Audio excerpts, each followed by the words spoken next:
Bem-vindos, Amigo Gringo Responde na sexta-feira, uma edição especial aqui da minha casa em Queens, New York, porque hoje vamos responder três perguntas de vocês e todas sobre o inglês, a língua inglesa. E são dúvidas ótimas. Alguém perguntou sobre aumentativo em inglês. Vocês podem falar bonito ou bonitão. Ônibus pode virar busão. Mas aqui em inglês, como que a gente faz? Outra pessoa perguntou sobre a palavra like, uma palavra bem misteriosa em inglês, tem vários significados. E finalmente, alguém queria saber a diferença entre bread, cake e pie. Olha, vocês dizem bowl de banana, a gente diz banana bread, Por que a edição especial de Amigo Gringo Responde? Bom, é porque é sexta-feira com Cambly. Quem não assistiu Amigo Gringo Responde na última sexta-feira não sabe que Cambly, essa plataforma que te ensina inglês 24 horas por dia, 7 dias por semana no computador ou no celular, está patrocinando todas as sextas-feiras no Amigo Gringo. E quero falar só rapidinho disso e depois vamos para as perguntas, porque Cambly foi um dos primeiros patrocinadores, um dos primeiros parceiros do canal, quase desde o começo, e é muito legal que eles ainda estão com a gente, porque todo mundo com quem eu trabalho no Cambly é muito profissional, mas isso não significa que o produto é bom. Isso vocês vão ter que decidir. Por isso eles estão oferecendo 10 minutos para testar o Cambly usando o link na descrição do vídeo. O que você pode fazer com só 10 minutos? Bom, vamos ver hoje, porque eu vou ligar para a Charlie, uma das nossas professoras favoritas do Cambly, e vocês vão ver que em 10 minutos dá para responder 3 perguntas. Então pense em uma pergunta, uma dúvida que você tem sobre o inglês, e em vez de mandar uma pergunta para mim, se cadastra lá no Cambly e testa o programa. Isso não custa nada e também nos ajuda, porque mostra que o público do Amigo Gringo quer aprender inglês, que o público do Amigo Gringo é motivado, é inteligente, e nós sabemos que isso é verdade. Vamos ligar agora para a Charlie, que como todos os professores do Cambly é falante nativa. Vamos lá. Quase esqueci. Vocês mandam tantas perguntas para o Amigo Gringo Responde que não consigo responder no canal, que eu vou uma vez por mês fazer uma maratona de Amigo Gringo Responde nos stories do Instagram Seu Amigo Gringo. Então, siga Seu Amigo Gringo no Insta e não perca. Ok, agora vamos ligar para a Charlie.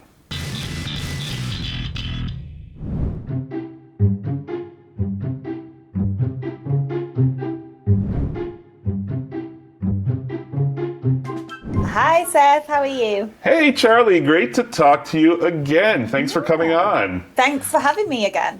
And remind everyone who doesn't know you, where are you?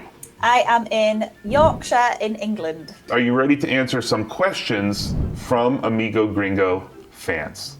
Yes. Ok, a primeira pergunta é do Let's Alex, que escreveu: Seth, uma pergunta. Me lembro de um vídeo relativamente antigo onde você explicou a questão do diminutivo em inglês, o som do i no final da palavra equivalente a nosso inho. Mas e quanto ao aumentativo? Por exemplo, aqui podemos incluir o ão no final, como babaca, babacão, bom exemplo, carro, carrão, etc. In English. So, Charlie, you don't speak Portuguese, right? But I gave you the translation. So this is called in English the augmentative, but we hadn't really ever heard of it. No, I guess it's something it's so ingrained you don't really think about the name for that type of word. Of course, in English we could always say like the big bus or the big idiot or whatever. But it does turn out, right, that there are some ways to do an aumentativo in English. What are some examples? For example, Superman. Yeah, exactly. Super homing. So you can kind of use super though in some other words, right? Like the supermarket. Right, okay. Superman has superpowers. Superpowers, perfect. But also we could sort of make something up, like it's super hot outside. Exactly. Yeah, it can be overused in English. Yeah, like it's super hot. I'm super tired. Right. So that's interesting. So it works both in nouns and in adjectives. Okay, that's cool. What else? Grand, like a grandparent. Oh, like yeah. So right, we say parent, they would just say pai, and they say avô. They have their own special word for that, but we make it an augmentative. Grandparent. No. A great-grandparent. Grandparents. We use grand in certain cases, right? When we're talking about a chess champion, they're not a master. They're a grandmaster. Grandmaster. So that's augmentative. Arch.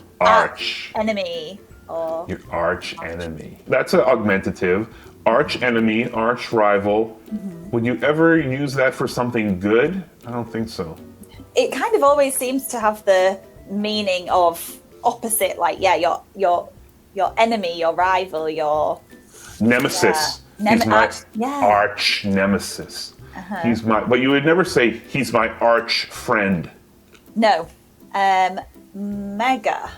Like. Yeah, right. Megaphone. Megaphone. Okay, so we take a phone. Megaphone is like a phone that makes things really loud, except not at a distance. You know, it's not always perfect. Sometimes adding, and in Portuguese also, adding O at the end doesn't necessarily mean a bigger version. Yeah. Like if I say amigão instead of amigo, it doesn't mean like a big friend. It means like a close friend or a good friend. So could you use mega? Could you just use that in day-to-day life with other words? That's another one I think can be used kind of in a slang way as well. Like, it was, like people might go, I went to a concert, it was mega good. Like, maybe not as often, but. Mega awesome. Yeah. Oh, I thought of another one, ultra. Yeah. It's ultra cool, ultra awesome. But again, it's very slangy. Sometimes like things can be ultra light, like an ultra light laptop. So you're it's totally not always right. slang. Yeah. You're right. Ultra light. Yes, exactly. I'm pretty sure that works in Portuguese too. All right, are you ready to move on to the next question? Yes. Ok, pessoal, essa pergunta é do Fernando Barbosa, que perguntou, Seth, vídeo que eu adoraria ver é a diferença de bread, loaf, pie e cake. Esses dias comi banana bread, que para mim era bolo.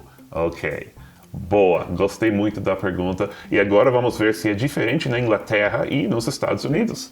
Ok, Charlie, your Portuguese is getting better, so you know what I just asked. Of course, exactly. What would you say, can you define for us loaf, bread, pie, and cake? Okay, so bread, we have like a million different types of bread.